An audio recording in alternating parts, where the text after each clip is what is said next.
Esto es Escena Internacional, podcast producido por Comité. En un debate reciente que tuve en un medio colombiano, mi interlocutor dijo que Irán era un país que buscaba conquistar el mundo por la fuerza.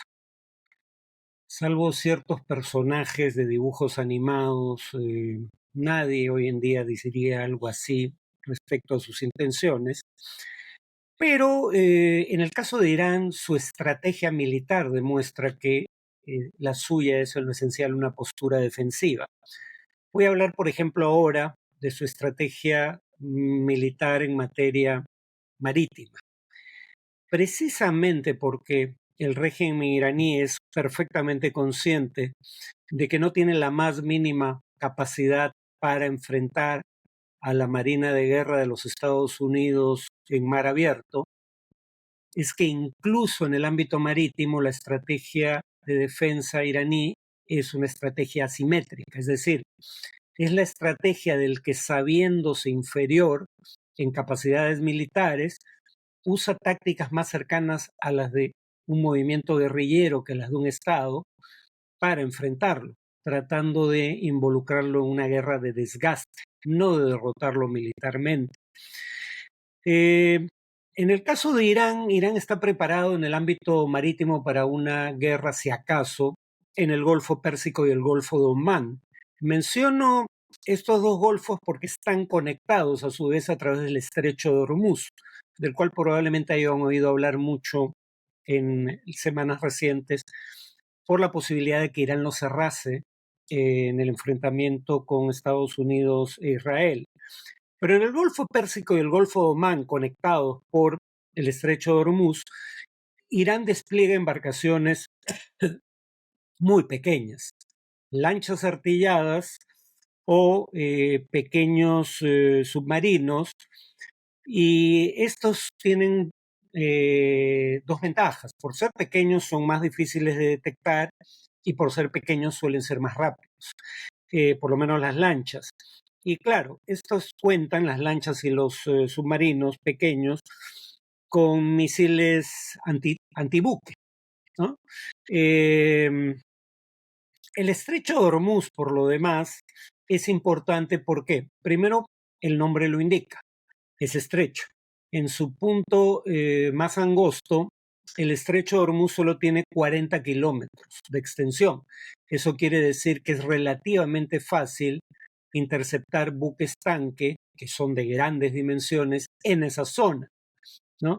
Pero además, por el estrecho de Hormuz pasa 20% del comercio mundial de petróleo y probablemente una cantidad equivalente del comercio mundial de gas natural licuado. Por ende, si se cerrase el estrecho de Hormuz, los efectos para la economía mundial serían significativos.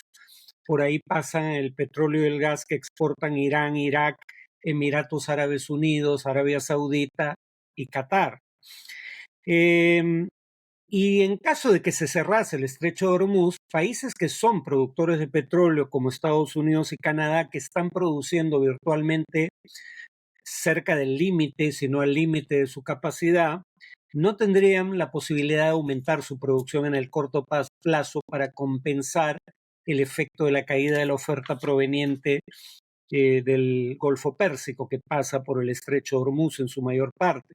Porque si bien hay oleoductos, países como Arabia Saudita los tienen, solo podrían llevar una cantidad relativamente menor del comercio de petróleo y gas, también hay gasoductos, que pasa por el estrecho de Hormuz. Entonces, el efecto sería significativo si se cierra el estrecho de Hormuz.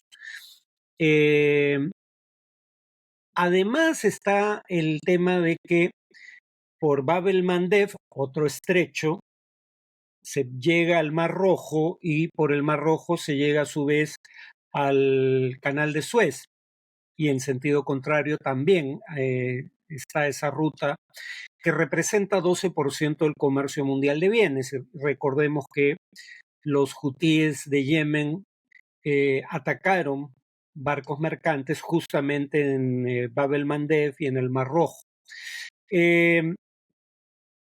Lo que sin embargo querría decir en esta ocasión es que el riesgo de un cierre del estrecho de Hormuz por parte de Irán no era tan alto como en el pasado, uno.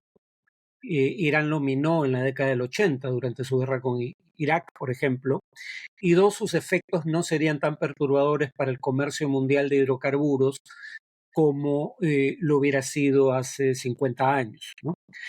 Por ejemplo, en la década del 70, los países que ahora forman parte de la OPEP, sobre todo los países árabes que hoy forman parte de la OPEP, llevaron a cabo un embargo petrolero que multiplicó por 4 el precio del petróleo en los mercados internacionales. Mi punto es que ni es tan probable, ni era tan probable, bueno, ya acabó por ahora el conflicto, ni era tan probable que Irán buscase cerrar el estrecho de Hormuz, ni en caso de hacerlo iba a tener las consecuencias que hubiera podido tener en los 80 cuando lo hizo. ¿Por qué? ¿Por qué no era probable que Irán cerrase el estrecho de Hormuz? Porque aquellos a los que quieres afectar son las potencias occidentales que apoyan a Israel, sobre todo Estados Unidos. Pero Estados Unidos ya es un exportador neto de petróleo. Gracias al petróleo y gas de esquisto, Estados Unidos en principio, cuando menos, tiene la capacidad de autoabastecerse de combustibles, sobre todo en la eventualidad de un alza de precios internacionales. Y si bien Europa, y en particular Europa Occidental, sigue dependiendo de importaciones de hidrocarburos, no importa tanto petróleo, sí gas, pero no tanto petróleo del Golfo Pérsico como en el pasado. De hecho, el principal mercado del petróleo que sale por el Golfo Pérsico, sobre todo el petróleo iraní, está en el este asiático. China en primer lugar, luego India, Japón y Corea en orden descendente. Por el estrecho de Hormuz sale casi todo el petróleo que Irán le exporta a China. Si se cierra el estrecho de Hormuz, Irán afecta a su principal socio comercial, pero además ve menguar sus propias exportaciones de petróleo, por no mencionar que detener el tránsito de buques tanque por el estrecho de Hormuz también afectaría a países árabes, con los cuales Irán ha hecho un gran esfuerzo por establecer relaciones normales, por ejemplo, con Arabia Saudita. Por eso era menos probable en esta ocasión que Irán buscase cerrar el estrecho de Hormuz. Ahora, hablé de las lanchas y artilladas y los pequeños submarinos con los que cuenta. Podía atacar barcos selectivamente, buques tanque, selectivamente según su bandera, no cerrar el conjunto del estrecho, pero tampoco hizo eso. Y si lo hiciera, no tendría, si cerrara total o parcialmente el estrecho de Hormuz, no tendría el mismo efecto que en el pasado. Como dije, en parte porque esa producción ya no va mayoritariamente a Europa y Estados Unidos. En ese sentido, no dejaría a Europa y Estados Unidos sin abastecimiento de hidrocarburos. El precio internacional subiría, eso sí, por ese lado afectaría. Pero en términos de perder tu fuente primordial de energía, los principales afectados serían países del este asiático y en particular China, que es el principal socio comercial de Irán. A ellos sí los afectaría por corte de suministros. En el caso de Estados Unidos, el efecto sería por el alza en el precio, pero no es que Estados Unidos se va a quedar sin combustibles fósiles. Además, desde la década del 70, cuando se dio el embargo petrolero de los países árabes contra potencias occidentales, han crecido otras fuentes de energía, energías renovables, por ejemplo, pero sobre todo ha crecido otra fuente de energía fósil que antes no podía reemplazar tan fácilmente el petróleo, que es el gas, porque exportar gas en su estado natural era muy riesgoso, pero luego se desarrollaron tecnologías que permiten licuar el gas, es decir, convertirlo en líquido, no es tan volátil en estado líquido, para ser regasificado en el punto de destino. Entonces ahora se puede exportar más gas que hace 50, 60 años, y el gas puede reemplazar al petróleo en la mayoría de sus usos.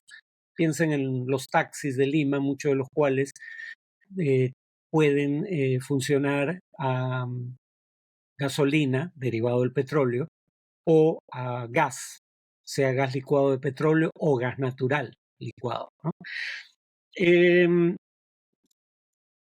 Además, hay mucha más capacidad de almacenamiento, aprendiendo de la experiencia de los 70 a nivel internacional. Hay más capacidad de almacenar combustibles fósiles, por ende, salvo que una interrupción del comercio de hidrocarburos proveniente del Golfo Pérsico se prolongara en el tiempo, si se interrumpe el tránsito de hidrocarburos que atraviesan el estrecho de Hormuz, muchos países tendrían reservas a las que podrían apelar para mantener sus niveles de consumo de hidrocarburos.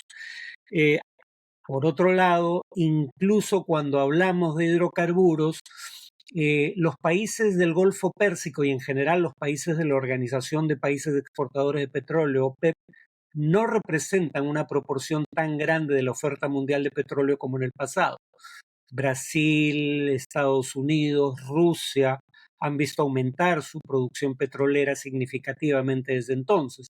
Entonces, el petróleo que pasa por el estrecho Hormuz sigue siendo 20% del comercio mundial de petróleo, pero era más en el pasado. Ya no depende el mundo tanto del petróleo del Golfo Pérsico como en los años 70. Y por último, el hecho de que las economías de los países desarrollados dependan cada vez más de servicios y cada vez más de bienes industriales. Y el hecho de que el aumento en la productividad ha conseguido que para producir los mismos bienes industriales se requiera menor cantidad de petróleo que en el pasado, es decir, se requiere menos petróleo por unidad de producto. Todo esto ha hecho que las implicaciones de cerrar el estrecho de Hormuz no sean tan dantescas como lo fueron en la década del 70. En parte por eso es precisamente que Irán ni siquiera intentó minar el estrecho de Hormuz o cerrarlo atacando buques tanque o siquiera hacer un cierre parcial, ¿no? Y más bien su contraataque al ataque estadounidense, aunque avisado y por ende sin consecuencias letales, fue contra una base estadounidense. Porque Estados Unidos, habría que recordar, tiene su principal base naval de Oriente Medio, la que alberga la quinta flota de la Marina de Guerra de los Estados Unidos en Bahrein, y el blanco atacado por Irán fue la mayor base aérea de Estados Unidos en Oriente Medio, la de Al-Udeid en Qatar, ¿no? De hecho, hay 24 instalaciones militares con personal estadounidense en esa región del mundo o en regiones cercanas, en Djibouti, en el África, por ejemplo, pero también en Turquía y en todas las petromonarquías. Por eso Irán prefirió lanzar un ataque coreografiado y por ende interceptado a tiempo sobre una base militar estadounidense en la región antes que tomar acción respecto al estrecho de Hormuz. No digo que Irán nunca, bajo ninguna circunstancia, podría contemplar esa posibilidad. Lo que sí digo es que sería un recurso de última instancia. Si, por ejemplo, está en riesgo la subsistencia del régimen iraní, cosa que no ocurrió en el reciente enfrentamiento para efectos prácticos. Eso es todo por hoy. Nos vemos en el siguiente podcast.